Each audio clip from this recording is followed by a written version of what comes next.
just starting out or a video veteran, lighting is one of the most important aspects to shooting a good video. No matter the camera you use, cameras require good lighting to produce that perfect quality. Here are some of my biggest tips that I've learned over the years to have great videos and photography.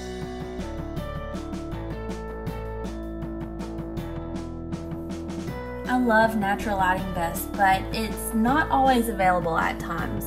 So I use at least an 18-inch ring light, but you can see that the quality is not good and the video is super fuzzy, and it could just be better than this.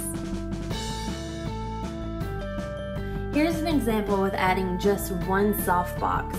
You can see that the video is a lot clearer and the lighting is much better, but it can get even better than this.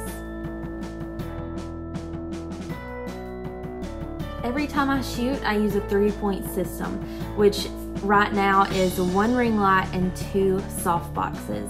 You can see how high the quality is. Everything is so much more clear and beautiful.